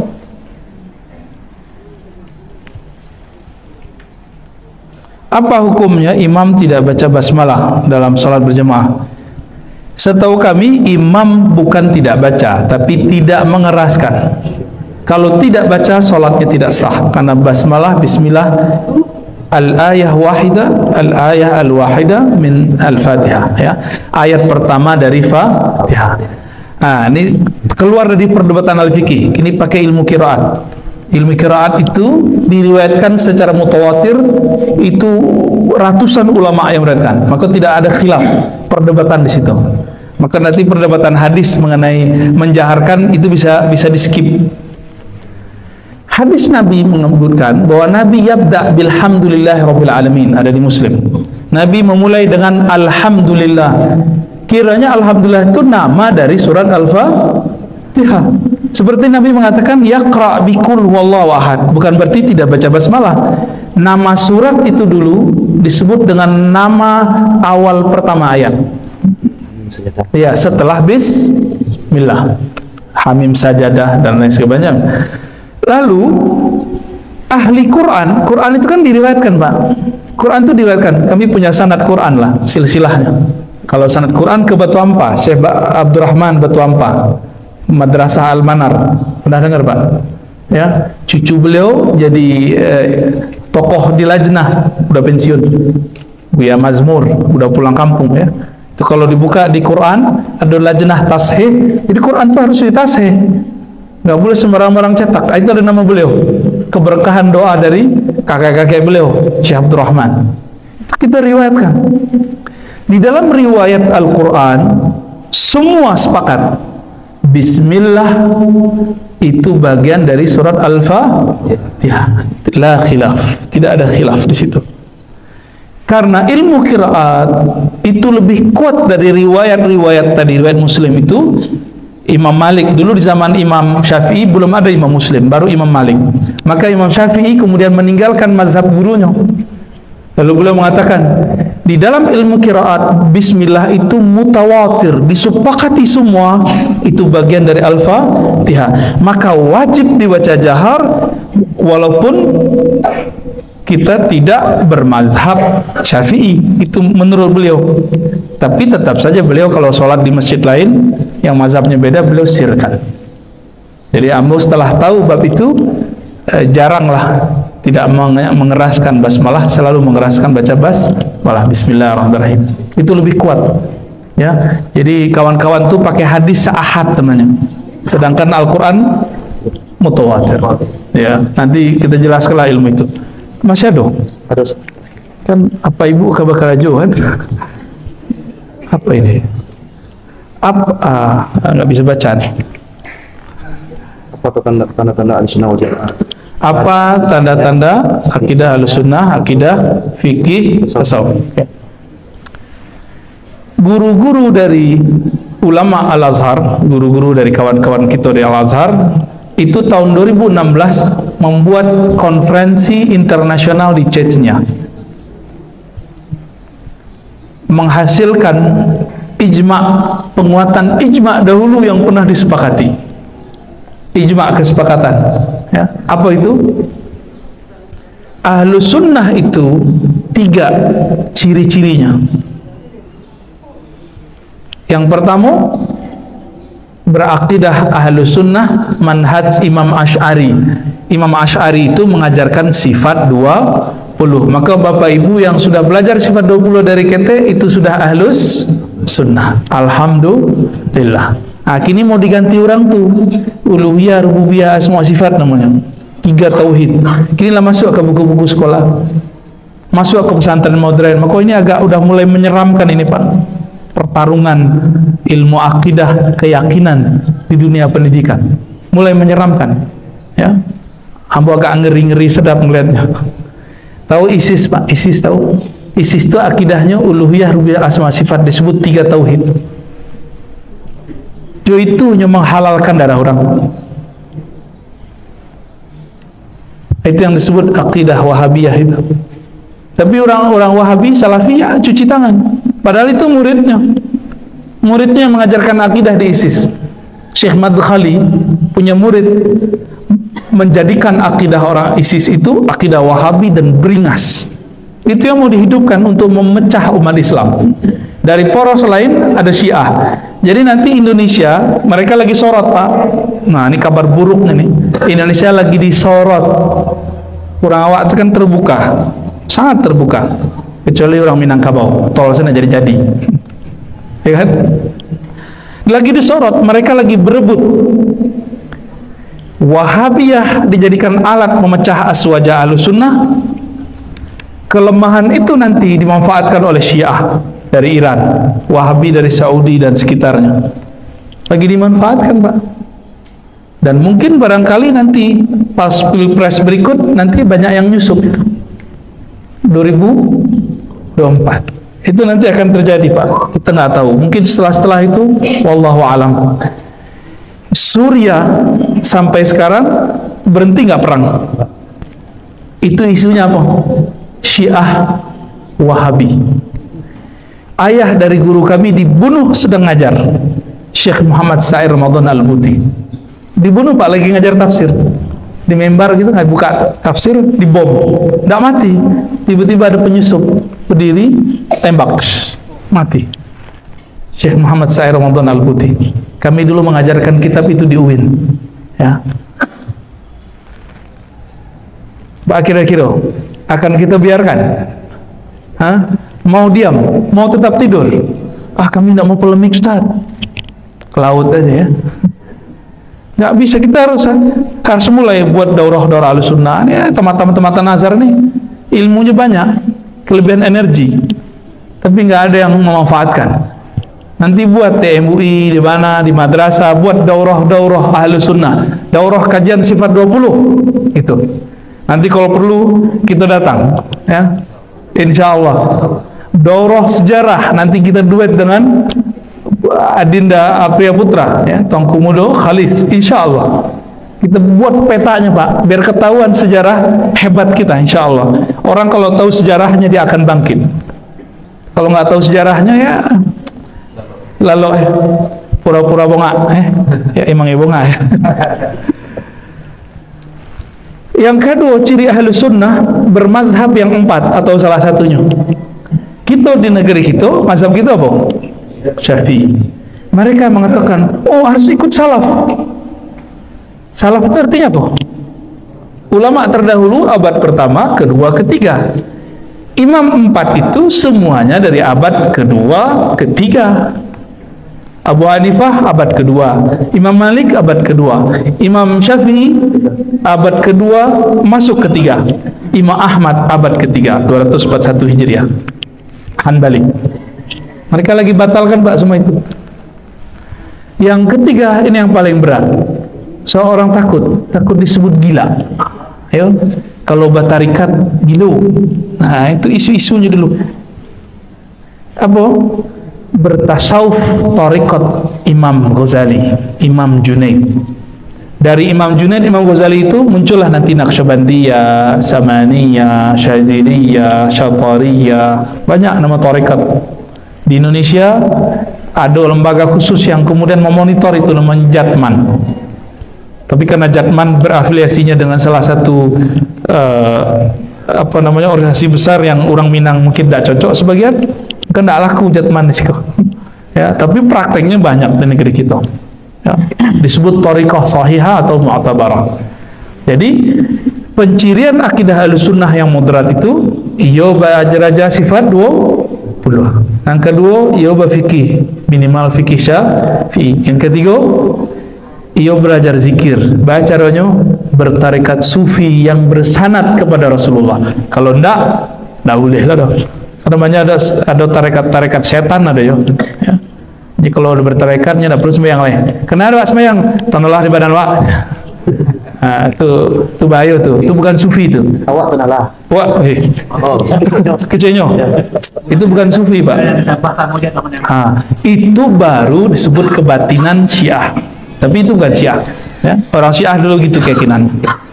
Lebih kurang itu, Bapak Ibu, pemanasan harapan kami. Apa yang dulu pernah berjaya di negeri tanah datar dari keilmuan spiritual itu bangkit.